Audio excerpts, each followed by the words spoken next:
Hello everyone. आज की story की शुरुआत होती है एक ऐसे लड़के से जिसे पूरी दुनिया बेकार समझती थी, लेकिन असल में उसके अंदर छुपा था एक ऐसा रहस्य जो पूरे कल्टीवेशन वर्ल्ड को हिला के रख सकता था। हमारी इस कहानी के हीरो का नाम है किंगमिंग। उसके पास है सुप्रीम दाओ बोन नाम की सबसे रेयर और पावरफुल पावर। लेकिन सबसे अजीब बात तो ये है कि हेवन का ब्लेस्ड सन होने के बावजूद भी वो अपनी पूरी जिंदगी में कभी कल्टीवेट नहीं कर पाया और अपने ही सेक्ट के हाथों पूरी जिंदगी टॉर्चर होने के बाद वो ट्रेड कर दिया गया, वो भी किसी डीमन क्वीन को, जो इतनी रूथलेस और इतनी पावरफुल थी कि उसके एक स्वॉर्ड अटैक में पूरी दुनिया खत्म हो सकती थी। इतना भी काफी नहीं था कि हमारे हीरो की मौत होती है उसी के बचपन की दोस्त, उसकी मोहब्बत, उसकी फियांसे किंगवे के हाथों, जो शुरू से उसके साथ सिर्फ इसलिए थी ताकि वो उसकी सुप्रीम दाओ बोन्स को हासिल कर सके। उसे मरते वक्त अपने सभी दुश्मनों के बारे में पता चल जाता है और उस अपने के बारे में जिसे वो शुरू से गलत समझते आ रहा था। कहानी की शुरुआत होती है हमें रूथलेस डीमन क्वीन जुआन शुई को दिखाते हुए, जो इतनी गुस्से में थी कि टुआन जियान सेट को पूरी तरह से मिटा के रख देना चाहती थी।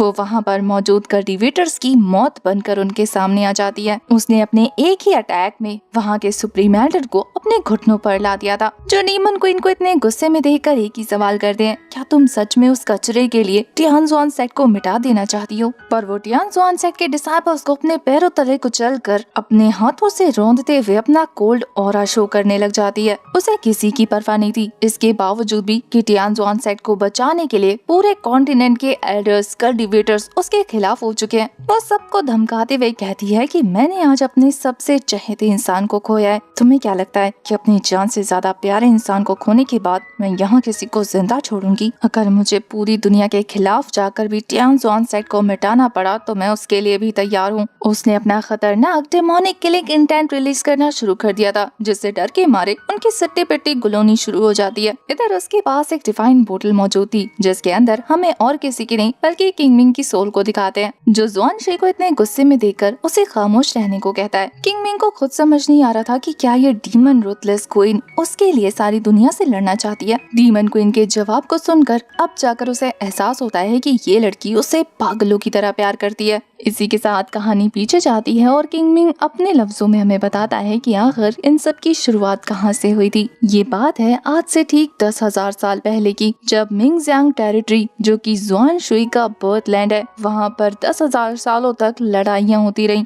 मियाओजियांग टेरिटरी पूरी तरह से खत्म होने ही वाला था कि तभी एंट्री होती है जुआन शुई की, जो आते ही अपने एक्स्ट्रा ऑर्डिनरी पावर, अपने डिसाइव और रूथलेस आयरन स्वॉर्ड का इस्तेमाल करते हुए सभी 12 ट्राइब्स को हरा कर अपना गुलाम बना लेती है। वो इतनी ज्यादा खतरनाक थी कि हर कोई कल्टीवेटर उसे डीमन क्वीन के नाम से एड्रेस करने लगा और उस दिन के बाद से वो मियाओजियांग डायनेस्टी को रूल करने लगी। और उसी दौरान उसे किंगमिंग से प्यार हो गया। रीजन तो उसे खुद नहीं पता कि आखिर इस लड़की ने उसमें ऐसा क्या देखा, पर उसे हासिल करने के लिए जुआन शुई ने टियान जुआन सेट पर हमला कर दिया और उनके सामने एक शर्त रखी कि अगर वो किंगमिंग को उसके साथ भेज दे हमेशा हमेशा के लिए, तो टियान जुआन सेट की तरफ वो मुड़कर भी नहीं देखेगी। बिना कल्टीवेशन पावर के भी हमारे हीरो ने उसके साथ उसके खिलाफ फाइट की थी और इसी दौरान उसे पता लग चुका था कि ये लड़की बहुत ज्यादा पावरफुल है। अगर उसका पूरा सेट भी उसके खिलाफ हो गया तो वो उसे नहीं रोक सकते। ये बात उसके सेट के एल्डर्स को और यहाँ तक कि डिसाइपल्स को भी अच्छे से पता था। वो उसका मजाक उड़ाते हुए कहते हैं कि सुप्रीम दाओ बोन होने के बावजूद भी ये कचरा बचपन से एक रियाल भी कल्टीवेट नहीं कर पाया और अब देखो इस कचरे के बदले हमें इस डीमन क्वीन से छुटकारा मिलने वाला है। देखते हैं कि ये हमारे लिए अपना सैक्रिफाइस देता है या नहीं। उसके बचपन का प्यार और उसकी फियांसे किंगवे भी अपनी और इस सेट की जान बचाने के लिए उसे जुआन शुई के हवाले होने को कहती है। सबने उसके बदले सेट को बचाने का सौदा मंजूर कर लिया था। ये देखकर किंगमिंग की आंखों में आंसू आ जाते हैं और ना चाहते हुए भी वो जुआन शुई के साथ जाने के लिए तैयार हो गया था, लेकिन अपने दिल से नहीं। एक रात मौका पाकर वो अपने सेक्ट वापस आ जाता है। इससे पहले भी उसने भागने की बहुत कोशिश की थी, लेकिन पकड़े जाने पर जुआन शुई उसे काफी ज्यादा टॉर्चर करने लगी और इस बार फाइनली वो सक्सेसफुल होकर अपने सेक्ट वापस आ गया था। ये सोचकर कि कोई ना सही कम से कम उसकी फियांसे किंगवे तो उसे देखकर खुश होगी, पर वो तो उसके कहर का झूठा नाटक करते हुए उससे ये पूछने लगती है कि कहीं उस डीमन ने उसकी सुप्रीम दाओ बोन्स को तो हर्ट नहीं किया। पर जैसे ही उसे किंगमिंग से पता लगता है कि उसकी दाओ बोन्स पूरी तरह से ठीक है और यहाँ तक कि वो स्पिरिचुअल पावर भी रिलीज करने लगी है। हमें उस चुड़ैल का असली चेहरा नजर आता है जो कि हमारे हीरो के छाती में अपना हाथ घुसाते हुए उसके दाव बोन को बाहर निकाल लेती है। जब किंग मिंग के सामने उसका असली चेहरा आता है तो उसे यकीन नहीं होता कि जिससे वो बचपन से इतना प्यार करते आ रहा है वो उसके साथ इतना बड़ा धोखा कर रही है। उससे पूछने पर इस मैडम का कहना था कि तुम्हें क्या लगता है मैं तुम जैसे यूजलेस इंसान के साथ इतने सालों से प्यार का नाटक क्यों कर रही हूँ, जिसके पास ना तो पावर है और ना ही पैसा। ऑफ कोर्स मुझे तुम्हारे पास से ये सुप्रीम दाव बोन्स चाहिए था। आखिर हेवन का ये रेयर ट्रेजर तुम जैसे कचरे के पास कैसे छोड़ सकती हूँ। पता है जब मुझे पहली बार तुम्हारे पास इस सुप्रीम दाव बोन के होने का पता चला था तभी तो मैंने तुमसे शादी के लिए हामी भरी थी। जानते हो इतने सालों में मुझे कैसा महसूस होता था जब जब तुम प्यार से मेरा नाम लेते थे मुझे खुद से नफरत होती थी। ये कहते हुए वो उसे पैरों के नीचे कुचलना शुरू कर देती है। यहाँ उसके मरते ही जुआन शुई को पता लग जाता है और वो गुस्से में अपनी पावर रिलीज करना शुरू कर देती है जिससे वहाँ का मौसम तबाही में बदलना शुरू हो चुका था। डीमन क्वीन को भड़कता देखकर हर कोई उन्हें शांत करने की कोशिश कर रहा था पर वो काफी गुस्से में चीखते हुए अपनी स्वॉर्ड को समन करती है जो बादलों को चीरता हुआ पहुंच जाता है टियान जुआन सेक्ट को तबाह करने के लिए। जुआन शुई को पता था कि किंग मिंग ने कभी उससे मोहब्बत नहीं की। वो जानती थी कि वो सबसे ज्यादा भरोसा अपने दोस्त और अपनी फियांसे किंगवे पर करता था। उसे यकीन नहीं होता कि इन लोगों ने एक छोटे से सुप्रीम दाव बोन के लिए उसकी जान ले ली। वो बेरहमी से उन्हें जान से मार देती है उनकी माफी को इग्नोर करते हुए। फाइनली जब वो सभी टियान जुआन सेक्ट के लोगों को मौत के घाट उतार देती है तो किंग मिंग उससे प्रॉमिस करता है कि अगर वो रिबर्थ लेकर वापस आया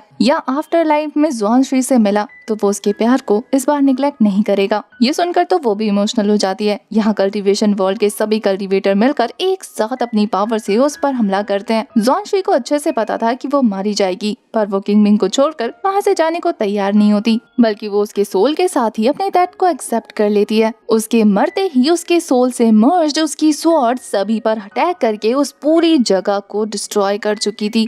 वहाँ पर मौजूद एक भी कल्टीवेटर उस स्वॉर्ड के अटैक को रोक नहीं पाता और वो वहीं ढेर हो जाते हैं। देखते ही देखते वो कल्टीवेशन वर्ल्ड पूरी तरह से अंधेरे में कहीं खो जाता है। एक डीमन क्वीन होने की वजह से उसकी स्वॉर्ड कर्स थी उसके ब्लड के साथ कि जो कोई भी उसे मारने के लिए अपनी पावर का यूज करेगा उसकी स्वॉर्ड हर किसी को निपटा देगी। और यहाँ पर तो पूरी दुनिया के कल्टीवेटर ने अपनी पावर का यूज किया था तो वो सारे एक सांस में मारे जाते हैं। इसके बाद सीन शिफ्ट होता है हमें किंग मिंग को दिखाते हैं जो कि अपनी पास्ट लाइफ में रिवाइव हो चुका था। वो भी उस वक्त में जब वो भागने की 2-3 कोशिश कर चुका है। इस बार भी भागते वक्त वो फेंट हो चुका था और तभी वहाँ पर जुआन शी आ जाती है। अब तक हमारे हीरो ने एनालाइज कर लिया था कि वो अपनी पास्ट लाइफ में वापस आ गया है। अब जब हेवन ने उसे एक मौका दिया है तो वो अपनी पिछले जिंदगी को पूरी तरह से बदल देगा। तब जब उसे पता है कि कौन उससे प्यार करता है और कौन उससे नफरत। इस बार जब जुआन शी आती है तो वो उस पर नाराज नहीं होती बल्कि उसे कहती है कि बदमाश लड़के, मैंने पूरे म्यांगजियांग टेरिटरी को तुम्हारे लिए खुला छोड़ा है लेकिन तुम फिर भी भागने की कोशिश करते हो। ये कहकर वो अपना एक ट्रेजर निकालती है और उसी से हमारे हीरो को हिट करने लगती है। उसको करने के बाद फिर वो खुद को हर्ट करने वाली थी पर यहाँ किंग मिंग उसे रोक लेता है। वो उसे खुद को हर्ट नहीं करने देता। जुआन शी हैरान थी कि पिछले 30 सालों में इस लड़के ने पहली बार उसे हाथ लगाया, वो भी उसके अटैक को रोकने के लिए। आखिर अचानक से इसमें इतनी हमदर्दी कैसे आ गई। जुआन शी को तो शक हो रहा था कि क्या ये लड़का भागने के लिए कोई और प्लान बना रहा है। पर यहाँ किंग मिंग के माइंड में चल रहा था कि पिछली लाइफ में उसे लगता था कि ये डीमन क्वीन सिर्फ उसे टॉर्चर करती है लेकिन अब जब उसे पता है कि उससे प्यार करती है तो वो समझ चुका था कि जो हिट वो हमारे किंग मिंग को करती है वो खुद को भी करती है ताकि खुद को सजा दे सके और इस बार वो ऐसा नहीं होने देगा। जुआन शी को अपने लिए हर्ट होता नहीं देख सकता तो वो उसकी कंफ्यूजन को दूर करने के लिए उसके सामने अपना प्यार का इजहार करते हुए उसे किस कर लेता है। अब अचानक से जो तुम्हें इतनी नफरत करता हो तुम्हारे लिए अपना प्यार एक्सप्रेस करने लगे तो तुम भी हैरान रह जाओगे। बेचारी जुआन शी तो सकपका जाती है और वो उसे कंट्रोल करते हुए अपनी बाहों में भर लेता है। वापस से जिंदगी हासिल करने के बाद वो कसम खाता है कि वो अपने दुश्मनों को इतना टॉर्चर करेगा कि वो मौत की भीख मांगने लगे। ये सारी बातें करते हुए हमारा हीरो किंग मिंग नोटिस करता है कि उसकी सुप्रीम दाव बोन अचानक से एक्टिवेट हो गई है। वो तो स्पिरिचुअल पावर भी अब्सॉर्ब करना शुरू कर चुकी है। इसका मतलब ये था कि वो भी नॉर्मल कल्टीवेटर की तरह कल्टीवेट कर पाएगा। इसी बीच जुआन शी को होश आ जाता है जो कि सदमे से बेहोश हो चुकी थी। उसे तो लग रहा था कि किंग मिंग का प्लान था कि वो उसे जान से मारकर यहाँ से निकलेगा लेकिन खुद को सही सलामत देखकर वो फिर से किंग मिंग से सवाल करती है कि तुमने मुझे मारा क्यों नहीं, ये तो अच्छा टाइम था ना। पर किंग मिंग उसके सामने एक्सेप्ट करता है कि वो ऐसे इंसान को बिल्कुल चोट नहीं पहुंचाएगा जो इस दुनिया में उससे सबसे ज्यादा प्यार करता हो, और आज के बाद से वो किसी भी तरीके से जुआन शुई को बिट्रे नहीं करने वाला। ये सुनकर तो जुआन शुई उसके काफी ज्यादा क्लोज आ जाती है। नेक्स्ट मॉर्निंग किंग मिंग के जागने से पहले ही जुआन शुई वहाँ से निकल जाती है और उसके जाने के बाद हमें किंग मिंग को दिखाते हैं जो कि कल्टीवेशन प्रैक्टिस करते हुए अपने पास्ट लाइफ के बारे में सोच रहा था कि कैसे कल्टीवेशन ना होने की वजह से मेडन पीक की एल्डर ने उसे यूजलेस बोलकर निकाल फेंका था और उसकी इकलौते भरोसेमंद इंसान उसकी फियांसे ने उसकी जान ले ली थी। प्रेजेंट में वापस आकर वो अपनी सुप्रीम दाव बोन्स को चेक करता है जिसकी पावर एक्टिवेट हो चुकी थी। उसे सडनली रियलाइज होता है कि शायद इसकी वजह बिट्रेयल और वो पेन है जो उसने मरने से पहले बर्दाश्त किया था, और पिछली लाइफ के पेन को बर्दाश्त करने की वजह से उसकी पावर एक्टिवेट हो गई और अब वो अपनी इस लाइफ में कल्टीवेशन कर सकता है, वो भी स्मूथली। तो वो टाइम वेस्ट नहीं करता, फटाफट कल्टीवेशन स्टार्ट कर देता है क्योंकि उसे जल्द से जल्द ताकतवर होकर अपने दुश्मनों से बदला भी तो लेना था। इसी बीच देखते ही देखते आधा महीना गुजर जाता है जहाँ दिन भर हमारा हीरो कल्टीवेशन में बिजी होता है और रात को अपनी मैडम को खुश करने में। जहाँ आधा महीना जुआन शुई के साथ दिल से टाइम स्पेंड करने के बाद हमारे हीरो को उसके बारे में काफी और चीजें पता लगती हैं, जैसे कि किंग मिंग को चूज करने की वजह से उसके खुद के सेट के लोग उसके खिलाफ होते जा रहे हैं। किंग मिंग के कमजोर होने की वजह से वो हर बार जुआन शुई के रास्ते में आ जाता है और लोग उसे इजीली टारगेट कर लेते हैं, लेकिन उससे भी उसे फर्क नहीं पड़ता। ये देखकर तो हमारे हीरो की वफादारी उसके लिए और ज्यादा बढ़ जाती है। वो कसम खाता है कि वो उसे आज के बाद कभी धोखा नहीं देगा। तभी मियाओ जियांग टेरिटरी के एक एल्डर आते हैं और वो अपने साथ कुछ हर्ब्स लेकर आए थे जिन्हें जुआन शुई ने भेजा था ताकि वो किंग मिंग की कल्टीवेशन में हेल्प कर सके। हालांकि किंग मिंग ये बात जुआन शुई से छुपा रहा था, लेकिन उसने सेंस कर लिया था कि उसका होने वाला हस्बैंड पहले से ज्यादा पावरफुल हो रहा है। ये देखकर कि वो उसे सपोर्ट करती है, वो ट्राई करता है कि वो और ज्यादा पावरफुल होगा और उसके अपने लोगों से उसे बचाएगा। तभी वहाँ जुआन शुई की पर्सनल सर्वेंट आती है जो हमारे हीरो को अपने साथ होली टेम्पल लेकर जाना चाहती थी क्योंकि उसे जुआन शुई ने बुलाया था। होली टेम्पल जाने के रास्ते में किंग मिंग सोच रहा था कि मैं जानता हूँ उसने मुझे क्यों बुलाया होगा, क्योंकि वो शादी करना चाहती है, लेकिन मुझे लगता है कि उसके केव मास्टर्स इतनी आसानी से उसे ऐसा करने नहीं देंगे। और ये बात बिल्कुल सही थी। दूसरी तरफ हमें जुआन शुई को दिखाते हैं जो अपने सेक्ट में मौजूद बाकी सारे लोगों से राय लेती है कि क्या आप लोगों को भी लगता है कि किंग मिंग मेरे लायक नहीं। तो वहाँ पर मौजूद एक एल्डर सामने आते हुए कहती है कि होली मैडन, आप हमारे मियाओ जियांग टेरिटरी की अनपैरेलल्ड जीनियस है। आपको लगता है कि आप एक ऐसे लड़के के साथ अपनी जिंदगी गुजार सकती हैं जिसके पास कल्टीवेशन के नाम पर कुछ भी नहीं, जिसे खुद के सेक्ट ने ये कहकर धक्के मारकर निकाल दिया कि वो एक कचरा है। मेन केव मास्टर होने के नाते मैं आपको राय दूंगी कि आप उससे जल्द से जल्द अपना पीछा छुड़ा लें, क्योंकि अगर आप उसे अपने लाइफ में जगह दे भी देंगी तो भी मियाओ जियांग के लोगों के लिए आपको सेक्स सेट करवाना बहुत ज्यादा मुश्किल होगा। ये कहते हुए वैसे तो उसके पसीने छूट रहे थे क्योंकि उसे भी पता है कि जुआन शुई कितनी सन की है। उसका दिमाग खराब हुआ तो यहीं खड़े खड़े उसकी गर्दन उड़ा देगी, पर वो उसके लिए काफी ज्यादा वफादार थी। पता चलता है कि उसके मेन कंसर्न का रीजन ये है कि अगर किंग मिंग ने कभी बदले में जुआन शुई से प्यार नहीं किया तो वो हमेशा हमेशा के लिए अपनी जान गंवा सकती है, क्योंकि उसकी बॉडी पर एक लव कर्स लगा है। उस लव कर्स के हिसाब से अगर उसके पार्टनर ने उससे प्यार नहीं किया तो वो लव कर्स पूरी तरह से उसकी सोल को शैटर कर देगा और फिर ना उसकी कल्टीवेशन बचेगी और ना वो जिंदा रहेगी। ये सब कुछ जानते हुए भी कि किंग मिंग उससे कितनी नफरत करता है, वो उससे शादी करना चाहती है। इसी वजह से वो उसे समझा रही थी कि वो अपने कदम पीछे खींच ले। तभी 11th केव मास्टर आगे आते हैं और वो बताते हैं कि हाल फिलहाल में चैंगयून किंगडम के क्राउन प्रिंस यहाँ का दौरा करके गए हैं। वो ताइपिंग एकेडमी के होने वाले सक्सेसर है, तो मुझे लगता है कि आपको उनसे शादी करनी चाहिए। इसके अलावा वो आपसे बहुत ज्यादा प्यार करते हैं, तो मियाओ जियांग टेरिटरी की ओनर होने के नाते आपको अपने लेवल के बंदे को चूज करना चाहिए, ना कि किंग मिंग जैसे प्रिजनर को। वो आपके लिए वर्थ इट ही नहीं है। चाहे तो आप मेरी जान ले लें, लेकिन एक 11th केव मास्टर होने के नाते मैं आपको ऐसा करने नहीं दूंगा। ये बोल के उनके सामने घुटनों पर आ जाता है। हालांकि उस एल्डर ने हमारे किंग मिंग की बहुत ज्यादा इंसल्ट ऑलरेडी कर ली थी और ये बात जुआन शुई को बिल्कुल पसंद नहीं आती। वो अपना किलिंग इंटेंट रिलीज करते हुए उन सभी को प्रेशराइज करने लग जाती है। उसे इतना गुस्से में देखकर सबकी फटनी शुरू हो चुकी थी, पर तभी 11th केव मास्टर खुद को संभालते हैं और उसके सामने सीना तान कर खड़े होते हुए कहते हैं कि देखिए, मैं जानता हूँ कि मियाओ जियांग टेरिटरी की आप रूलर हैं, लेकिन आपके गलत फैसले पर हमें टोकने का हक है, क्योंकि क्योंकि हम भी इस टेरिटरी के केव मास्टर हैं। चाहे तो आपको ये गलती क्यों ना लगे, आप मुझे जान से ही क्यों ना मार दे, लेकिन मैं तब भी आपको ये गलती दोहराने नहीं दूंगा।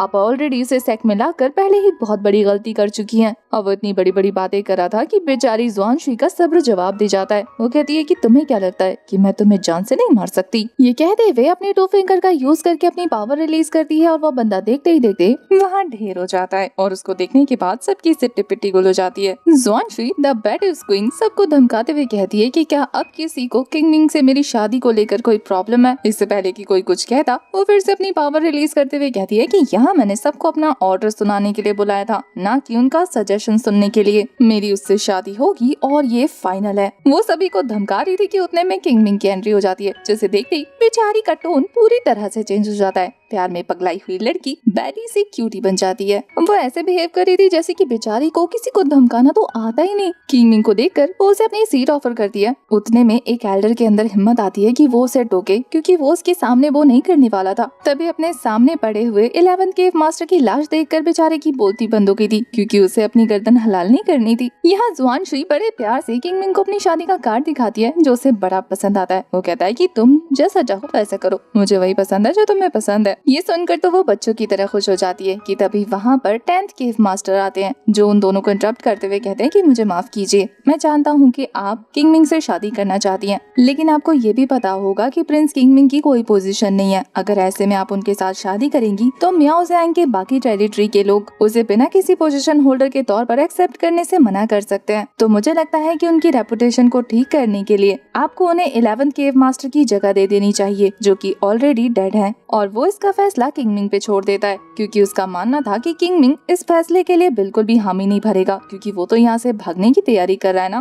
पर ग्रैंड केव मास्टर की उम्मीदों पे पानी फेरता हुआ हमारा किंग मिंग उस पोजीशन को एक्सेप्ट कर लेता है, जिससे बेचारे की आंखें फटी की फटी रह जाती है। वहीं किंग मिंग का कहना था कि मैं ऐसा कोई काम नहीं करना चाहता जिससे ज़ुआनशी की रेपुटेशन खतरे में पड़ जाए। अगर मेरे ऐसा करने से उसका स्टेटस और रुतबा ऊपर बढ़ता है तो मैं तैयार हूँ। इतना ही नहीं, वो वहाँ पर मौजूद केव मास्टर्स को ये दिखाने के लिए कि वो ज़ुआनशी के लिए लॉयल हो गए, उसे शादी के लिए प्रपोज करता है। ये सुनकर तो ज़ुआनशी का उस पर ट्रस्ट और ज्यादा बिल्ड हो गया था और वो सभी के सामने उसे 11th केव मास्टर अनाउंस कर देती है और सभी लोग उसके नाम का नारा लगाने लगते हैं। कहाँ ग्रैंड केव मास्टर चले थे हमारे हीरो को फंसाने के लिए। उन्हें क्या पता था कि ये फंदा उल्टा उन्हीं के गले में आ फंसेगा। अब उन्हें भी हमारे हीरो को रिस्पेक्ट देनी पड़ती है। वैसे यहाँ वो किंग मिंग की लॉयल्टी चेक करने के लिए कह रहे थे कि हमारे पिछले 11th केव मास्टर बहुत ही ज्यादा लॉयल थे, वो मियाओ ज़ियांग टेरिटरी के लिए अपनी जान भी दे सकते थे। आपके बारे में मैं कुछ नहीं कह सकता। पर यहाँ किंग मिंग भी उसकी बोलती बंद करते हुए कहता है कि मैं पहले टियानजुआन सेक्ट से बिलोंग करता था। इसका मतलब ये नहीं कि मैं उनके लिए वफादार हूँ। मेरा टियानजुआन सेक्ट से कोई लेना देना नहीं और अब आप लोग मुझे 11th केव मास्टर के तौर पर ही जानेंगे।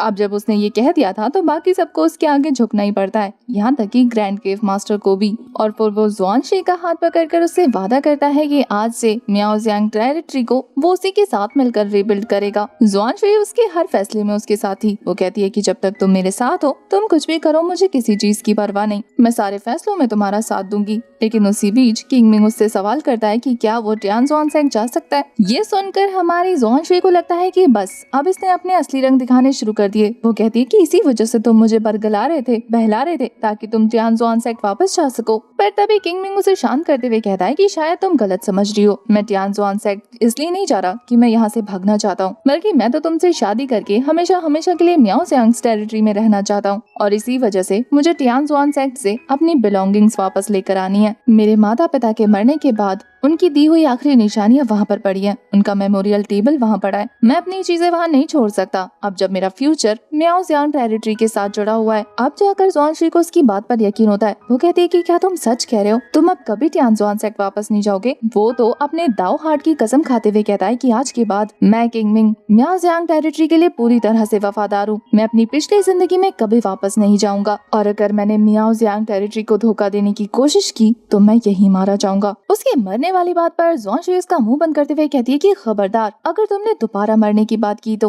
अब उसने फिर से हमारी ज़ुआनशी को नाराज कर दिया था, तो उसे मनाने के लिए वो कहता है कि क्यों ना हम रूम में जाएं, बाकी सारे सारे लोग तो डर रहे थे कि हाँ इस डीमन को ले जाओ यहाँ से, क्योंकि उन्हें भी अपनी जान का खतरा हो रहा था। थोड़ी देर बाद दिखाते हैं कि किंग मिंग ने उसे पूरी तरह से शांत कर लिया था और अब उसे मनाने लगता है कि क्या वो आज ही टियानजुआन साइड के लिए रवाना हो सकता है। या जुआनशी का दिल तो बिल्कुल नहीं करता कि वो उसे जाने दे, लेकिन हमारा हीरो उससे पिंकी प्रॉमिस करता है कि वो वापस जरूर आएगा। तब जाकर कहीं वो डीमन क्वीन उसे बाहर जाने की परमिशन देती है, पर हमारे हीरो के कहने पर कि क्या वो उसकी बॉडी से सील हटा सकती है, वो पूरी तरह से यकीन नहीं कर पाती और उसे मना कर देती है कि नहीं, मैं सील नहीं हटाऊंगी। ये सुनकर तो हमारा हीरो मुंह बनाते हुए कहता है कि इसका मतलब मुझे तुम्हारी हिडन गॉड स्वॉर्ड को अपने साथ लेकर जाना होगा। लेकिन एक बात बता दूं, अगर मैं उस ट्रेजर के साथ टियानजुआन सेट गया तो मुझे नहीं लगता कि वो मुझे इतनी आसानी से वापस आने देंगे, क्योंकि पहला तो मेरे पास कल्टीवेशन पावर नहीं है कि मैं उनसे लड़ सकूं, और दूसरा उनके पास वो मैजिक वेपन आ जाएगा जो मुझे मारने के बाद उन्हें मिलने वाला है। तो शायद मैं तुमसे किया हुआ वो प्रॉमिस पूरा नहीं कर पाऊंगा, तुम्हें फिर सीधा मेरी लाश देखने को मिलेगी। ये सुनना था कि उस डीमन क्वीन के चेहरे का रंग उड़ जाता है और वो हमारे हीरो को पकड़ते हुए कहती है कि इसका मतलब ये है कि अब मुझे तुम्हारे साथ चलना होगा, क्योंकि हिडन ब्लड स्वॉर्ड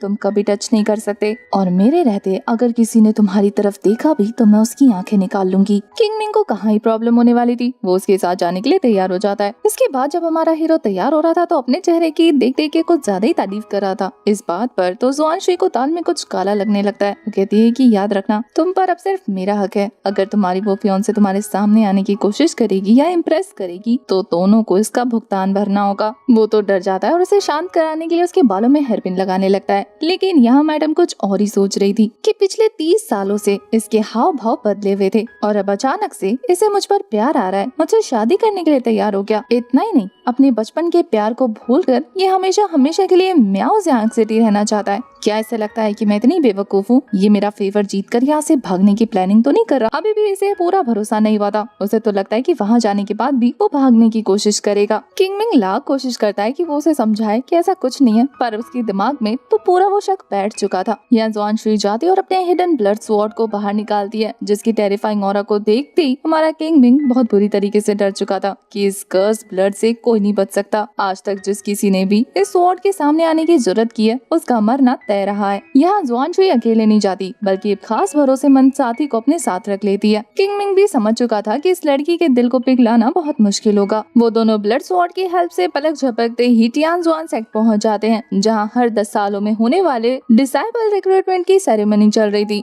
सारे मॉर्टल्स एल्डर्स वहाँ पर उस सेरेमनी को अटेंड करने के लिए आए थे। सभी मॉर्टल न्यूकमर्स अपनी आंखों में एक ही सपना लेकर टियानजुआन सेक्ट ज्वाइन करने आए कि वो एक न एक दिन इमॉर्टल जरूर बनेंगे। पर तभी अचानक से आसमान में पोर्टल ओपन होना शुरू हो जाता है और वहाँ पर मौजूदा एल्डर्स उस पर्सन को धमकाने लगते हैं कि आखिर कौन है वो बेवकूफ इंसान जो हमारी टेरिटरी में कदम रख रहा है बिना इन्फॉर्म किए। ये सुनना था कि डीमन क्वीन गुस्से से भर जाती है और अपना प्रेशर रिलीज करके उन सभी को अपने घुटनों पर ला देती है। डीमन क्वीन के पावर और ऑरा को सेंस करने के बाद उन लोगों को समझ नहीं आता था कि आखिर ये टेरिफाइंग बंदा कौन है जो अचानक से उन्हें धमकाने के लिए यहाँ पहुँच गया। अब जब वो धमकी दे रहे थे तो अपने टोन को चेंज करके बहुत ही पोलाइटली पूछने लगते हैं कि क्या मैं जान सकता हूँ सीनियर कि आखिर आप कौन है और यहाँ क्या करने आए हैं। पर तभी डीमन क्वीन जुआनशी उनके सामने आ जाती है और उन सभी की हालत खराब होनी शुरू हो जाती है कि अब ये मौत की देवी यहाँ क्या करने आई है। वो सारे लोग तो अपनी बदतमीजियों के लिए माफी मांगना शुरू कर देते हैं। बाकी सारे डिसाइपल्स भी खुसुर पुसुर करने लगे थे कि क्या ये वही है जिसने 30 सालों पहले टियानजुआन सेट को आतंक से भर दिया था। मैंने सुना था कि इनके बीच में एक डील हुई थी और इसके बाद वहाँ ये हमेशा हमेशा के लिए चली गई थी, तो अब आखिर ये लौट कर क्यों आई है। ये सुना था कि तभी वहाँ पर मौजूदा एल्डर्स वहाँ एक फॉर्मेशन बनाते हुए कहते हैं कि तुम यहाँ पर हम पर हमला करने आई हो। तुमने हमारे साथ डील की थी कि एक बार तुम किंग मिंग के साथ यहाँ से चली जाओ तो दोबारा इस टेरिटरी में कदम नहीं रखोगी, तो क्या तुम्हें दोबारा हमारे साथ फाइट करनी है। ये बोलकर वो बंदा हमारी डीमन क्वीन को उकसाने लग जाता है। इतना सुनना था कि वो बिना किसी की परवाह किए अपनी पावर का यूज करके उसे जलाकर वहीं राख कर देती है। ये देखने के बाद तो बाकी सारे एल्डर्स और भी ज्यादा सहम जाते हैं कि अब इससे बार्गेनिंग कैसे करे या बात कैसे करे। तभी वहाँ टियानजुआन सेक्ट के चीफ एल्डर आ जाते हैं। अपनी बड़ी सी क्रेन में उन्होंने ऊपर से ही सारा नजारा देख लिया था कि आखिर नीचे चल क्या रहा है। वो हमारी डीमन क्वीन को काफी रिस्पेक्ट के साथ ग्रीट करते हुए कहते हैं कि हमारे एल्डर्स की नासमझी के लिए हमें माफ कर दीजिए। उन्हें नहीं पता कि आखिर आप हमारे लिए कितनी मायने रखती हैं। और वो काफी पोलाइट तरीके से यहाँ पर हमारी जुआनशी से सवाल कर ही लेते हैं कि आखिर उसके आने की वजह क्या है, क्या वो किसी बात से नाराज है। पर वो मना करते हुए कहती है कि उसके आने की वजह उससे नहीं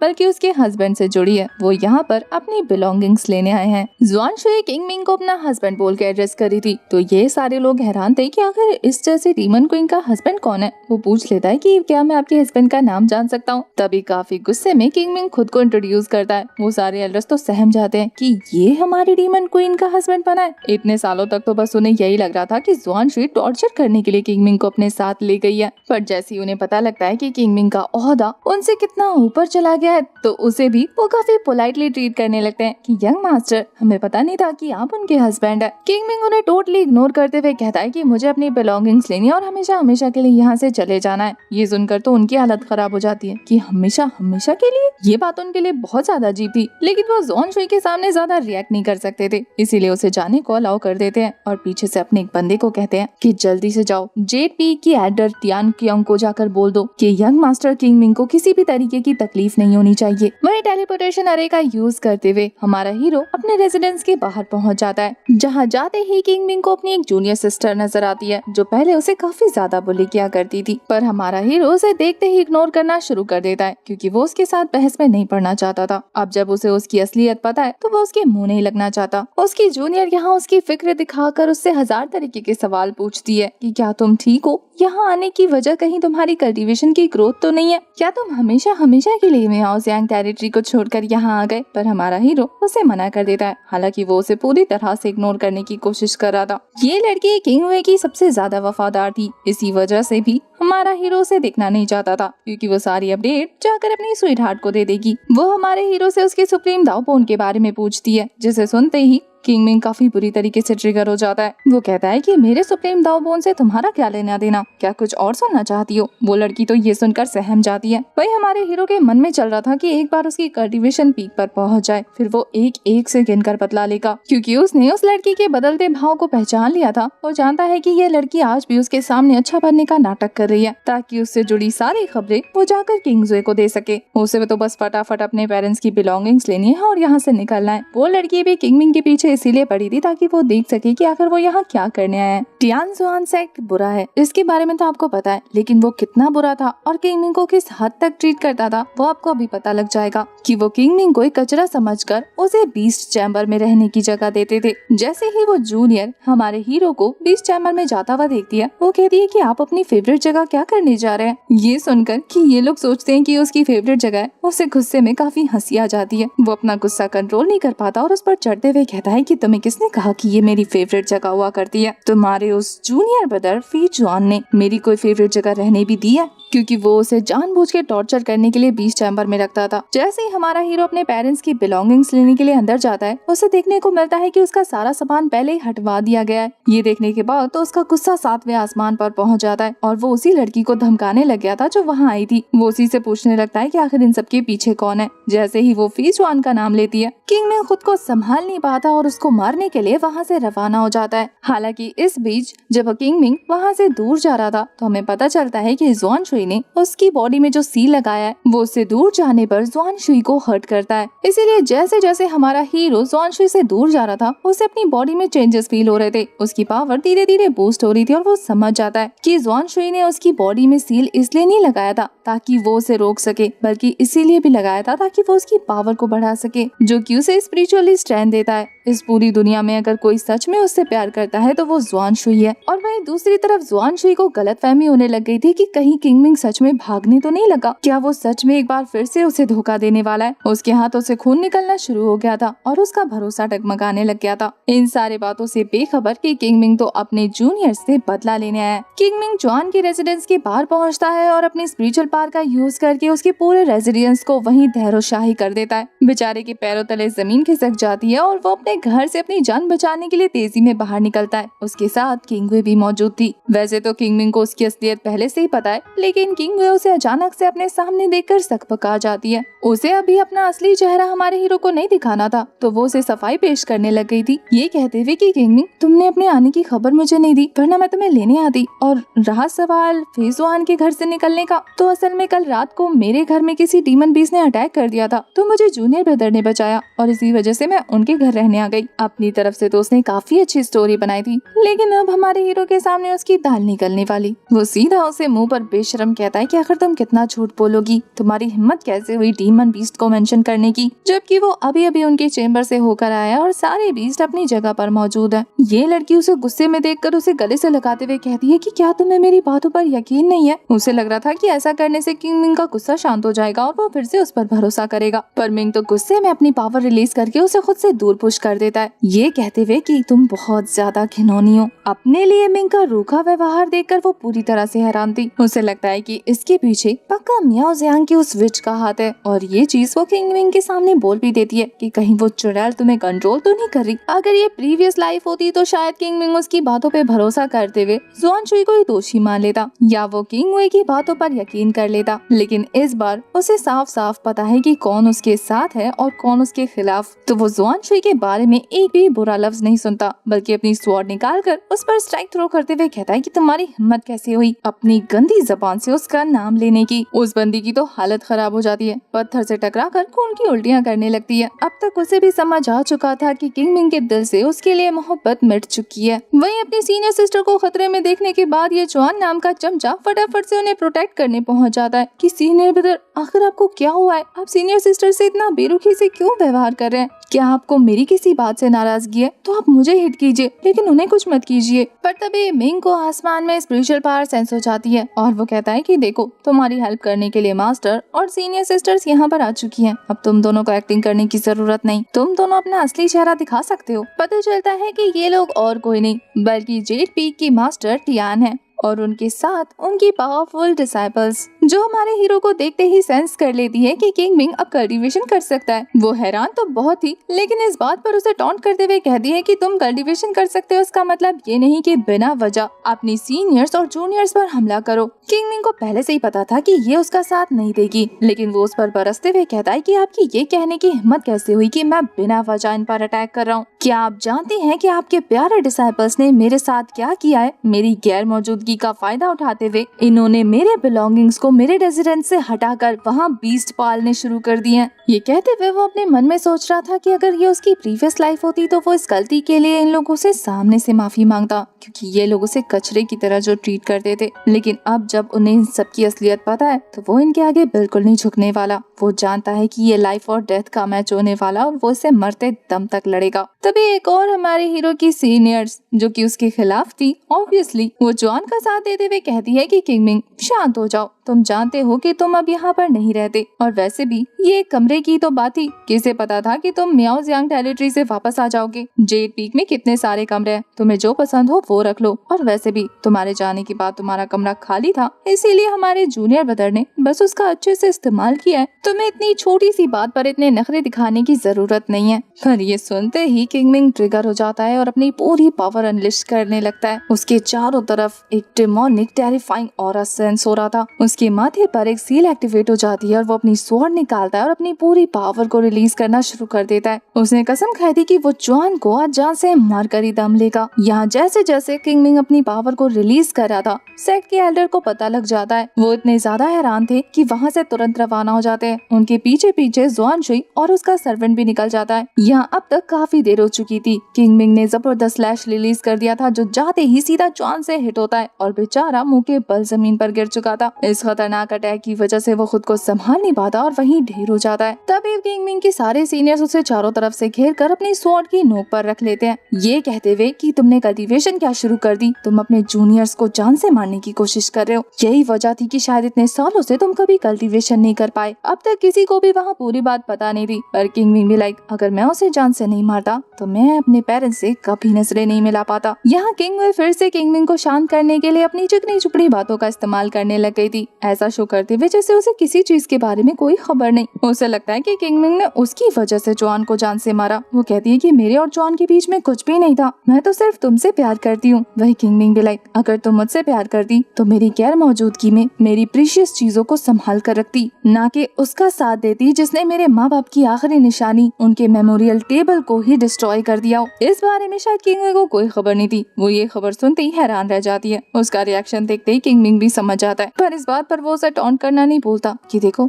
तुम्हें तो इस बारे में पता भी नहीं और तुम मुझे प्यार करने का दावा कर रही हो। मैंने आज खुद अपनी आंखों से देख लिया कि तुम आखिर में चाहती किसे हो, और उसकी प्रीवियस लाइफ का बदला तो उसे पहले से ही पता है। यहाँ वो एक बार फिर किंग मिंग से माफी मांगने लगती है कि सारी उसकी गलती है, पर किंग मिंग इस बार उसकी नहीं सुनने वाला था। तभी वहाँ जुआन शुई आ जाती है, जो किंग मिंग को अपनी आंखों के सामने देखकर फिर से खुश हो जाती है। किंग मिंग कहता है कि मुझे माफ कर देना, मुझे तुम्हें इन्फॉर्म करने का मौका नहीं मिला और मैंने तुम्हारे उस सील को ब्रेक करके अपनी पावर का यूज किया। पर यहाँ जुआन शुई को इन बातों से जरा फर्क नहीं पड़ता, क्योंकि अब तुम्हारी कल्टीवेशन पावर एक्टिवेट हो चुकी है। अब तुम पूरी दुनिया में मुझसे कहीं नहीं छुप सकते। मैं तुम्हें ट्रेस करूंगी और मियाओ ज़ियांग टेरिटरी वापस ले आऊंगी। जुआन शुई ने आते ही भाप लिया था कि शायद ये लोग किंग मिंग को परेशान कर रहे हैं। वो कहती है कि क्या ये तुम्हें बुली कर रहे हैं? तुम चाहते हो कि मैं तुम्हारे बिहाफ पर इन्हें सबक सिखाऊं? ये कहते ही उसने अपना कोल्ड डार्क ऑरा रिलीज करना शुरू कर दिया था। उसके खतरनाक किलिंग इंटेंट को देखकर तो किंग में भी सहम कर रह जाती है। उसे अपनी जान का खतरा महसूस होने लगता है। पर इससे पहले कि जुआन शुई कुछ करती, तभी वहाँ सारे एल्डर्स आ जाते हैं। चीफ एल्डर तो काफी पोलाइटली जुआन शुई से माफी मांग रहे थे कि शायद आपको समझने में कोई गलतफहमी हो गई है, ये मामला वो खुद संभाल लेंगे। पर जुआन शुई इतने गुस्से में थी कि उसको चुप कराते हुए कहती है कि मैंने तुमसे पूछा। ये सुनते ही तो एल्डर के पसीने छूट जाते हैं। अब अपनी सेक्ट की रेपुटेशन बचाने के लिए वो अपने एल्डर्स को गुस्से में घूर रहे थे। बाकी पीक मास्टर्स अपनी जान बचाने के लिए जेड पवेलियन की मास्टर को आगे कर देते हैं कि इन सब के पीछे की वजह एल्डर टियान है। एल्डर टियान की डिसाइपल्स कहाँ पीछे रहने वाली थी। वो फिर से हमारे हीरो की इंसल्ट करते हुए कह रही थी कि सेक्ट मास्टर, आखिर आप इस लड़के की तरफदारी क्यों कर रहे हैं? आपने सुना ना, जुआन शुई ने उसे अपना हस्बैंड पुकारा है। इसका मतलब वो ऑलरेडी हमारे सेक्ट को बिट्रे कर चुका है। ऐसे में हमारे सेक्ट को किसी गद्दार का साथ नहीं देना चाहिए। शायद इस बंदी ने अपनी आंखों से जुआन शुई की पावर्स नहीं देखी। वही एल्डर्स के तो पसीने छूट गए थे। इससे पहले कि जुआन शुई कुछ करती, वही उस लड़की को जोरदार थप्पड़ जड़ देते हैं कि अपनी जबान पर लगाम लगाओ। और फिर वो तुरंत ही हमारी जुआन शुई से माफी मांगने लगते हैं कि वो इस लड़की को कड़ी से कड़ी सजा देंगे, बस आप कुछ मत करना। पर जुआन शुई तो एल्डर को धमकी दे देती है कि अगर मैंने जान लिया कि ये तुम्हारी सारी ट्रिक्स थी मुझसे बचने के लिए, तो मैं सबसे पहले तुम्हें खत्म करूंगी। पर यहाँ किंग मिंग जुआन शुई को शांत करते हुए कहता है कि ये मेरा मसला है और मैं इसे खुद निपटाना चाहता हूँ। जुआन शुई नाराज ना हो इसलिए वो उसे किस करके शांत भी कर देता है। अब पहली बार किंग मिंग ने अपने सेक्ट के लोगों के सामने उसे इतना क्लोज महसूस करवाया था, तो वो उसकी बात मानकर शांत हो जाती है। और यहाँ किंग मिंग सीधा अपनी सेक्ट मास्टर के पास जाता है, ये कहते हुए कि मैंने इतने सालों तक तुम्हें अपना मास्टर माना है और उसी की रेपुटेशन को मद्देनजर रखते हुए मैं तुमसे बहुत ही प्यार से पूछता हूँ कि क्या तुमने मेरे जाने के बाद फेस वन को मेरे रूम को ऑक्यूपाई करने की परमिशन दी थी? डरते डरते ही सही, पर वो एक्सेप्ट कर लेती है। ये सुनना था कि वो अपनी तलवार उसकी गर्दन पर रखते हुए उससे पूछता है कि आखिर तुमने मेरे पेरेंट्स की मेमोरियल टेबल कहाँ रखी? अगर तुम चाहते हो कि मैं तुम्हें जिंदा छोड़ दूं तो वो टेबल मेरे हवाले कर दो। पर शायद ये बंदा कुछ ज्यादा ही कॉन्फिडेंस में आ गया था। इसे लगता है कि इतने सारे एल्डर्स के रहते किंग मिंग उसे कुछ कर नहीं पाएगा, तो वो कहता है कि वो टेबल वो तो मैं रख के भूल गया और अब वो तुझे कभी नहीं मिलने वाली। वो धीरे से किंग मिंग को धमकी भी देता है कि यहाँ वो उसका कुछ नहीं बिगाड़ सकता और उसने वो टेबल जानबूझ के छुपाई थी। उसकी हरकतों पर किंग मिंग को हंसी आ जाती है, क्योंकि वो नहीं जानता कि किंग मिंग उसके साथ क्या कर सकता है, और ये बात वो उसे धमकी देते हुए कह रहा था। यहाँ फाइनली किंग मिंग ने अपनी पूरी पावर को अनलिश करते हुए हिडन ब्लड स्वॉर्ड को समन कर लिया था, जिसे देखकर जुआन शुई भी हैरान रह जाती है। वही स्वॉर्ड का ऑरा इतना ज्यादा खतरनाक था कि किसी के लिए भी उसके प्रेशर में खड़ा रहना मुश्किल हो रहा था। और हमारा हीरो उस स्वॉर्ड को दिखाकर उसे धमकाते हुए कहता है कि तुम जानते हो इस स्वॉर्ड को ब्लड ड्रिंकर कहा जाता है, क्योंकि ये खून की इतनी प्यासी है कि ये तुम्हारे शरीर के एक एक बूंद को निचोड़कर बाहर निकाल लेगी, और इसकी ब्लड एनर्जी इतनी कर्स है कि इससे मरने के बाद तुम्हारी सोल रीइंकार्नेट भी नहीं हो सकती। उस खतरनाक स्वॉर्ड की हिस्ट्री सुनकर तो अब इस बंदे के पसीने छूट रहे थे, इसीलिए हमारा हीरो उसे एक लास्ट मौका देते हुए कहता है कि अभी मौका है, मुझे तुमसे सिर्फ मेरी वो मेमोरियल टेबल चाहिए और कुछ नहीं। यहाँ में पता चलता है कि किंग मिंग सभी की सोल को भी सर्च कर सकता है। वो कहता है कि मैं फोर्सफुली कब का सर्च कर लेता अगर बात टियानजुआन सेक्ट में मौजूद डिसाइपल्स की कॉन्शियस सी का ना होता, क्योंकि मेरे ऐसे करने पर उनकी सोल सेल्फ डिस्ट्रैक्ट हो सकती है। किंग मिंग की बातें सुनने के बाद अब तक जेड पवेलियन के पीक मास्टर को भी खबर हो जाती है, और वो सीरियसली उस बंदे से सवाल करती है कि जुआन, क्या ये सच है कि तुमने किंग मिंग के पेरेंट्स की बिलोंगिंग्स यहाँ से हटाई? अब उस बंदे को भी पता चल चुका था कि अगर पीक मास्टर चाहे तो उसकी सोल को सर्च कर सकती है, तो उन्हें झूठ और सच का पता लग जाएगा। तो वो खुद ही उनके सामने झुकते हुए कहता है कि मुझे माफ कर देना मास्टर, असल में वो बिलोंगिंग्स मैंने ही हटाई थी, क्योंकि मैं कुछ दिनों पहले बीस्ट को टेम करा था और मैं नहीं चाहता था कि वो चीजें हर्ट हो जाए या डिस्ट्रॉय हो जाए, इसीलिए मैंने उन्हें सेफ जगह पर रख दिया। आप चाहे तो मैं उसे वापस कर सकता हूँ। ये बोलकर उन सामान को लेने चला जाता है, और उसके जाने के बाद जेड पी की मास्टर फिर से किंग मिंग को समझाने लगती है कि शायद तुम्हें गलतफहमी हो गई है। उसका इरादा गलत नहीं था, वो तो बस तुम्हारी चीजों को सेफ रखना चाहता था। पर किंग मिंग कुछ ऐसे पॉइंट्स रेज करता है जिस पर तो मास्टर की भी बोलती बंद हो जाती है। वो कहता है कि अगर उसका इरादा इतना ही नेक था तो उसने पहले लोगों को इन्फॉर्म क्यों नहीं किया। इसके अलावा अगर उसे उन चीजों के डिस्ट्रॉय होने का खतरा था तो वो चीजें आपको भी तो दे सकता था, या इन्फॉर्म करके मुझे बुलवा लेता, अपने पर्सनल रेजिडेंस में ही रखवा लेता। पर उसने ऐसा कुछ भी नहीं किया। आपको इसके पीछे कुछ साजिश की बू नहीं आ रही? अब तो मास्टर भी सोच में पड़ जाती है। पर उतनी ही देर में जुआन वापस आ जाता है और किंग मिंग को उसके पेरेंट्स की बिलोंगिंग्स दे देता है, जो कि उसने लेते ही सीधा जुआनशी के हवाले कर दी थी, क्योंकि उसे पता था कि इस कमीने ने जानबूझकर ये चीजें छुपाई थी ताकि वो किंग मिंग को परेशान कर सके। और इसी वजह से वो अपनी पावर रिलीज करते हुए उसे इतनी जोर से हिट करता है कि बेचारा चट्टानों से टकराकर उड़ता उड़ता दूर पहुंच जाता है। यहाँ सारे एल्डर्स नाराज हो जाते हैं, खास करके जेड पीक की मास्टर। उनका कहना था कि जब उस लड़के ने तुम्हारी चीजें वापस कर दी तो फिर तुमने उस पर अटैक क्यों किया? वो उस पर हमला करती है उससे पहले ही उसके सामने जुआनशी आ जाती है, ये कहते हुए कि खबरदार अगर तूने उंगली उठाने की भी हिम्मत की तो। अब अपने सामने खड़ी डीमन क्वीन को देखकर तो वो भी ठंडी पड़ जाती है, क्योंकि उसे पता था कि वो उससे नहीं लड़ पाएगी। यहाँ फाइनली इस कमीने को किंग मिंग के साथ लड़ाई करने का एक बहाना मिल गया था। वो कहता है कि मैंने तेरी चीजें वापस की, फिर भी तूने मुझ पे अटैक किया। अगर तू फाइट ही चाहता है तो फिर फाइट ही करते हैं। ये कहकर अपनी स्वॉर्ड निकालता है और अपनी कल्टीवेशन के बारे में बताता है कि मैं इतने सालों में फाउंडेशन एस्टेब्लिशमेंट स्टेज पर पहुंच चुका हूँ और तूने तो कल्टीवेशन अभी स्टार्ट की है, तो आखिर तू इतनी जल्दी मेरी कल्टीवेशन तक कैसे पहुंच गया? ये कहते ही उसने किंग मिंग पर अटैक करने शुरू कर दिए थे। किंग मिंग भी उसके अटैक को ब्लॉक करने लगता है। जुआन फाइट के दौरान भी किंग मिंग की इंसल्ट करते हुए कह रहा था कि तू इस पावर के साथ मियाओ सियांग का होली सन बनने का सपना देख रहा है। तेरी पावर को तो देखकर लग रहा है कि इतनी जल्दी कल्टीवेशन तूने बूस्ट इसीलिए की होगी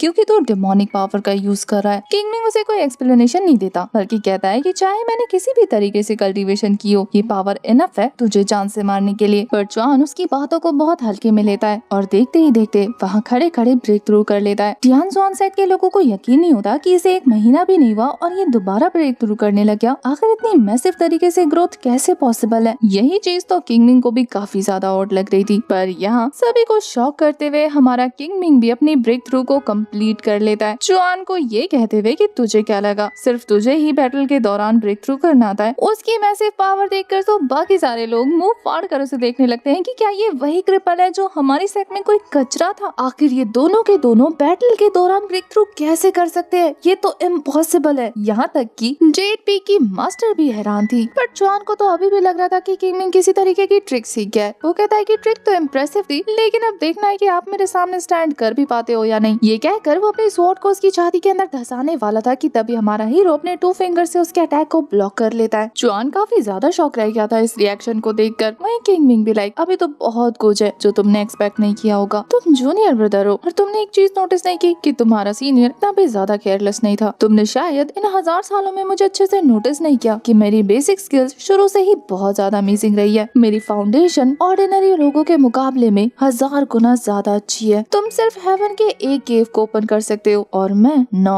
और इन सब के बावजूद तुम्हें लगा कि तुम ये एक्सटर्नल ऑब्जेक्ट यूज करके मुझे आराम से बुली कर सकते हो। तुम्हें क्या लगा तुम्हारी ये कल्टीवेशन जो रैपिड तरीके से बूस्ट हो रही है, मुझे इसका राज नहीं पता? ये सुनकर बेचारा पैनिक मोड में आ जाता है कि सीनियर ब्रदर आखिर आप किस तरीके की बातें कर रहे हैं? मैं स्टेप बाय स्टेप अपनी कल्टीवेशन को ऊपर लेकर आया हूँ और आज मैं यहाँ अपनी मेहनत के बलबूते पर पहुंचा हूँ। हमारा हीरो भी लाइक सच में तो क्यों ना तुम्हारी कल्टीवेशन को टेस्ट कर लिया जाए। और फिर वो अपने एक ही फिंगर के प्रेशर से उसकी स्वॉर्ड को चकनाचूर करके रख देता है। ये इफेक्ट इतना ज्यादा खतरनाक था कि बेचारा खुद को संभाल नहीं पाता और मुंह के बल जमीन पर गिर जाता है। उसने पूरे टियान जुआन साइड के चीथड़े उड़ा दिए थे। अब जब किंग मिंग उसके सामने आता है तो उसे यकीन नहीं आता कि तो आखिर तुम मुझसे ज्यादा ताकतवर कैसे हो सकते हो। पर किंग मिंग को तो उसे जान से मारना था। इससे पहले कि वो दोबारा अपनी पावर का अटैक उस पर करता, वो बंदा भी खुद को ठीक करते हुए वापस से ब्रेक थ्रू स्टार्ट कर देता है। इस बार तो एल्डर्स पूरी तरह से शॉक थे कि आखिर ये एक दिन में 2 बार ब्रेक थ्रू कैसे कर पा रहा है, वो भी इतनी इंटेंस बैटल के दौरान। अब तो जुआनशी को भी मामला बहुत ही ज्यादा सस्पिशियस लगने लगता है। किंग मिंग को भी पता लग चुका था कि इस लड़के के पास बहुत सारे सीक्रेट्स हैं जो कि उसे जाननी है, क्योंकि अचानक से ही उनके सेट में आ गया और देखते ही देखते उससे आगे निकल गया। इतना ही नहीं, अपनी पावर के दम पे वो टियान जुआन सेट का होली सन भी बन गया। और अब आज के दिन ही देख लो, उसने जैसे ही हमारे किंग मिंग ने उसे अपने 9 केव के ओपन करने के बारे में बताया, उस बंदे ने भी देखते ही देखते 5 हेवन के केव ओपन कर दिए। इतना ही नहीं, उसने तो अपनी सैटर्ड स्वॉर्ड को भी वापस से रिवाइव कर लिया था और अब तो उसमें पहले से भी ज्यादा स्पिरिचुअल एनर्जी रिलीज हो रही थी। वो उसी का इस्तेमाल करते हुए हमारे हीरो पर जानलेवा हमला कर देता है। लेकिन किंग मिंग ने अपने एक ही फिंगर से दोबारा उसके अटैक को ब्लॉक कर लिया था। बेचारा अपनी पूरी जान लगा देता है, लेकिन फिर भी एक फ्लैश रिलीज नहीं कर पाता। और यहाँ किंग अपनी दूसरी फिंगर से उसकी कॉन्शियस सी में झांकने लगता है। उसे ऐसा करता देखकर जेट बी की पवेलियन मास्टर उसे रोकते हुए कह दिया कि तुम ऐसा नहीं कर सकते, वो तुम्हारा जूनियर है। पर हमारा हीरो भी लाइक यही चीज तो मैं भूल नहीं पाता। किंग मिंग उसकी सोल को फोर्स कर रहा था। ये देखकर दूसरी सीनियर आगे आते हुए कह दिया कि शायद तुम अपनी बातों से पीछे हट रहे हो। तुमने कहा था कि अगर वो तुम्हारे पेरेंट्स की बिलोंगिंग वापस कर दे तो तुम उसकी जान को बख्श दोगे। किंग मिंग काफी ज्यादा रिलैक्स था। वो स्माइल करते हुए कहता है कि मुझे याद है मैंने क्या कहा था। और फिर वो उसकी गर्दन को पकड़कर उसे हवा में लटका देता है। उसकी कल्टीवेशन उसने चेक कर ली थी। उसे पता चल चुका था कि जॉन के पास फ्लेम स्वॉर्ड बॉडी है और वो उसकी सारी पावर को एब्जॉर्ब कर लेता है। उसने उसकी सारी फ्लेम स्वॉर्ड बॉडी को डिवोर कर लिया था। उसकी सारी कल्टीवेशन एब्जॉर्ब करने के बाद उसने उसे थ्रो कर दिया था उन्हीं एल्डर्स के पास जो उसे बचाने के लिए भीख मांग रहे थे। वो कहता है कि मैंने कहा था कि मैं इसे जान से नहीं मारूंगा, लेकिन ये नहीं कहा था कि इसे छोड़ दूंगा। जेपी की मास्टर की आंखों में तो खून उतर आ जाता है। उनका दिल कर रहा था कि वो उस लड़के को जान से मार दे, लेकिन वो कुछ नहीं कर सकती। वो क्या, वहाँ पर मौजूद कोई भी एल्डर अभी किंग मिंग का कुछ नहीं कर सकता। यहाँ दूसरी तरफ किंग मिंग को फाइट के दौरान पहले ही चुआन की असलियत का पता लग चुका था और अपनी प्रीवियस लाइफ में उसने ऐसे और लोगों को देखा था, तो वो सभी के सामने चुआन का एक असली राज सामने रख देता है। और वो ये राज ये था कि चुआन इस दुनिया का नहीं बल्कि दूसरी दुनिया का है, यानी रियल वर्ल्ड से ट्रांसमाइग्रेट होकर यहाँ पर आया। और उसकी कल्टीवेशन इसी वजह से रैपिड तरीके से बूस्ट हो रही है, क्योंकि उसे कल्टीवेशन नॉर्मल कल्टीवेटर की तरह बूस्ट करने की जरूरत नहीं। ये सुनकर तो एल्डर्स का दिल करा था कि वो उसे जान से मार दे, पर तभी किंग मिंग उन्हें रोकते हुए कहता है कि सारे ट्रांसमाइग्रेटर बुरे नहीं होते, बल्कि कुछ लोग तो इस दुनिया को बचाने के लिए यहाँ पर आते हैं और उन्हें हेवंस ने भेजा होता है। हाँ, कुछ माइग्रेटर्स होते हैं जो बहुत ही ज्यादा खतरनाक होते हैं और इस पूरे वर्ल्ड को डिस्ट्रॉय करने के इरादे से यहाँ पर आते हैं। अब देखना ये है कि ये कौन सा वाला है, हीरो या विलन। ये कहकर उसने अभी फिलहाल के लिए जॉन की जान बचा ली थी, और ऐसा उसने क्यों किया था ये हमें थोड़ी देर में पता भी लग जाता है, क्योंकि वो जॉन के पास जाकर कहता है कि मैं जानता हूँ तुम अपनी कल्टीवेशन को रिकवर कर सकते हो, लेकिन अब तुम ये सोच रहे होगे कि मैंने आखिर तुम्हें जिंदा कैसे छोड़ दिया,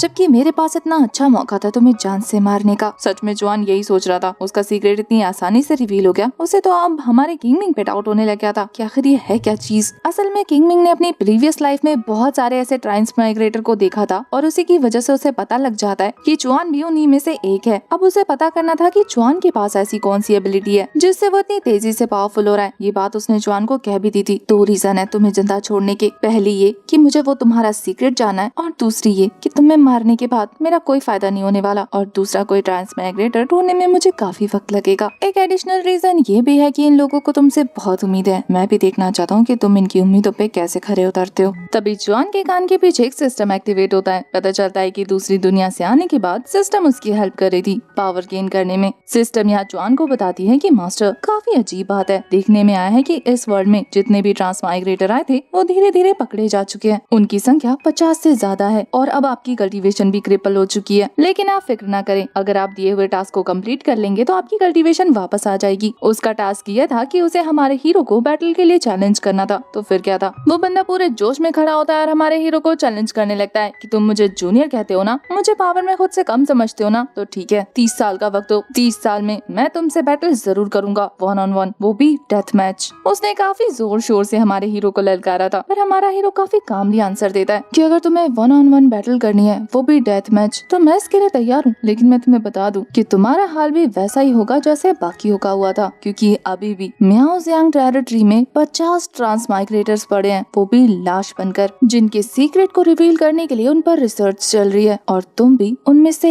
एक बन जाओगे, क्योंकि उन्होंने भी ऐसे ही चैलेंज किया था। अभी अभी सिस्टम ने जो अपडेट दी थी, हमारे हीरो के कंफर्म करने पर उस बंदे को पता लग जाती है कि आखिर वो ट्रांसमाइग्रेटर गए कहाँ और किंग मिंग को कैसे उसके सीक्रेट के बारे में पता है। ये सुनते ही वो अपने घुटनों पर आ जाता है और अपनी जान की भीख मांगने लगता है। पहले हमारे हीरो ने उसकी जान बचाई थी तो उसके लिए वो उसको शुक्रिया कर रहा था, पर हमारा हीरो भी लाइक नहीं, मैंने तुम्हारी लाइफ बख्शी नहीं है, बल्कि मैं तो तुम्हें धीरे धीरे ऑब्जर्व करूंगा और धीरे धीरे तुम्हारी जान लूंगा। अब ये देख कर कि उसके होस्ट ने हार मान ली, तभी सिस्टम जॉन को एक और टास्क देती है। वो पूछता है कि इस टास्क को कंप्लीट करने पर उसे क्या रिवॉर्ड मिलेगा। सिस्टम उसे बताती है कि तुम्हारी स्वॉर्ड बॉडी पहले ही तुम्हारी बॉडी से निकाल ली जा चुकी है, कल्टीवेशन क्रिपल हो चुकी है और अब तुम्हें 0 से स्टार्ट स्टार्ट करना होगा। तो अगर तुम मेरे दिए हुए टास्क को कंप्लीट कर लो तो तुम एकदम से रैपिडली हेवनली प्रोफाउंड ज्ञान पर पहुंच जाओगे। वो तो ये न्यूज सुनकर खुश हो जाता है, लेकिन तभी सिस्टम उसे बताती है कि मास्टर, आपको एक चीज के बारे में बता दूं, आपसे पहले ये टास्क बाकी और कल्टीवेटर्स को भी दिया गया था, पर वो ट्रांसमाइग्रेटर बिल्कुल भी सरवाइव नहीं कर पाए। आप वो पहले बंदे हैं जो इनसे मिलने के बाद जिंदा है, तो आपको खास ख्याल रखना होगा। वो इस चैलेंज के लिए तैयार था। वहीं दूसरी तरफ किंगमिंग यहाँ का सारा काम निपटाकर अपनी वाइफ को प्यार करते हुए वहाँ से निकलने की तैयारी में था, पर तभी वहाँ किंगवे आ जाती है, जो कि उसका बिट्रेयल बर्दाश्त नहीं कर पाती और उसे टोकते हुए कहती है कि क्या तुम मुझे कोई एक्सप्लेनेशन नहीं दोगे? तुम मुझे यूं ही छोड़कर चले जाओगे बिना किसी सबूत के, बिना ये जाने कि आखिर मैं जूनियर ब्रदर के यहाँ क्या कर रही थी। पर किंगमिंग को कुछ भी नहीं सुना था, क्योंकि वो जानता है कि ये लड़की अभी सिर्फ मगरमच्छ के आंसू बहा रही है। उसका असली मकसद तो असल में हमारे हीरो के उस सुप्रीम दाव बोन को हासिल करना है। तो वो कहता है कि मुझे तुम्हारी सफाई की कोई जरूरत नहीं। अगर मेरी लाइफ में कोई इम्पोर्टेंट है तो अब वो मेरी वाइफ जुआनशी है और मैं उससे बहुत ज्यादा प्यार करता हूँ। और रहा सवाल तुम्हारा, तो बचपन का वो प्यार मेरी नजर में कुछ भी नहीं। तुम भी इसे भूल कर आगे बढ़ जाओ। वो मैडम ये बात बर्दाश्त नहीं कर सकती कि एक लड़का जो कल तक क्रिपल था उसके मुंह पर आकर उसे रिजेक्ट कर रहा है, वो भी किसी और लड़की के लिए जो उससे पावर और स्टेटस में बहुत ज्यादा है। तो ये सुनकर वो उसे कर्ज करने लग जाती है। किंगमिंग खुद को संभाल नहीं पाता। जुआनशी की बेइज्जती है वो उसके मुंह पर कैसे सुनता, जिस लड़की ने अपनी जान तक कुर्बान कर दी थी उसके लिए। तो वो एक फीस मारता है उसके गाल पर, वो भी जबरदस्त तरीके से, ये याद दिलाते हुए कि अब तुम्हें पता चला कि मेरी जिंदगी में तुम्हारी औकात क्या है। दोबारा अगर टियानजुआन सेट में किसी ने भी मेरी और मेरी वाइफ की बेइज्जती करने की कोशिश की तो मैं पूरे टियानजुआन सेट को ही डिस्ट्रॉय कर दूंगा। ये कहकर वो काफी कूल तरीके से अपनी शादी का कार्ड उसकी तरफ थ्रो करते हुए कहता है कि मेरी और मेरी वाइफ की शादी है मियाओजियांग होली टेम्पल में, मन हो तो आ जाना। उस लड़की को यकीन नहीं होता कि क्या ये वही लड़का है जो कल तक उसे पूछता था और आज उसके चेहरे पर पंच मार रहा है, उसे अपनी शादी का कार्ड दे रहा है। उसके साथ सब कुछ खत्म करते हुए यहाँ जुआनशी को अब हमारे हीरो पर पूरी तरह से भरोसा हो चुका था। किंगमिंग तो इन सारी चीजों के मजे ले रहा था कि पिछली लाइफ में मुझे बिट्रे करके कितना खुश हो रही थी, मुझे जान से मारते हुए भी उसके हाथ नहीं कांपे, और अब देखो इस लाइफ में मेरा ट्रस्ट हासिल करने के लिए मगरमच्छ के आंसू बहा रही थी। अब मैं दोबारा इसके चक्कर में एक लॉयल पर्सन को नहीं खोने वाला। वहाँ से जाते हुए किंगमिंग वहाँ के सेक्ट लीडर को भी अपनी शादी में इन्वाइट करते हैं, पर सेक्ट लीडर तो इस बात से परेशान थे कि आखिर तुम डीमन क्वीन से कैसे शादी कर सकते हो जबकि तुम्हारी खुद की कोई रेपुटेशन नहीं है। किंगमिंग को पता था कि ये लोग ये सवाल जरूर पूछेंगे, इसीलिए वो उन सभी को अपना टोकन शो करता है, जिस पर तो एल्डर के पैरों के नीचे से जमीन खिसक जाती है। वहाँ मौजूद सारे डिसाइपल्स को 440 वोल्ट का झटका लगता है। सारे इसी बारे में सोच रहे थे कि इस टोकन का मतलब क्या है, जिसे देखकर एल्डर भी सहम गए। ये कोई नॉर्मल टोकन तो नहीं लग रहा है, इसे देखकर लग रहा है कि ये 11th केव मास्टर की है। क्या ये 11th केव मास्टर बन गया है? इसका मतलब अब इसकी पोजीशन हमारे पीक मास्टर से भी ज्यादा है। सेक्ट लीडर को पता लग चुका था कि वो किसी भी हालत में किंगमिंग को ऑफेंस नहीं कर सकते, इसीलिए वो उसे कांग्रेचुलेट करते हुए उसे काफी प्यार से ट्रीट करते हैं। किंगमिंग सेक्ट लीडर की तारीफ करते हुए कहता है कि आप काफी अच्छे सेक्ट लीडर हैं। मैं उम्मीद करता हूँ कि आपके अंडर ये सेक्ट और भी ज्यादा ग्रो करेगा। ये बोलकर वो अपनी स्वॉर्ड निकालता है और अपने रेजिडेंस को पूरी तरह से डिस्ट्रॉय कर देता है,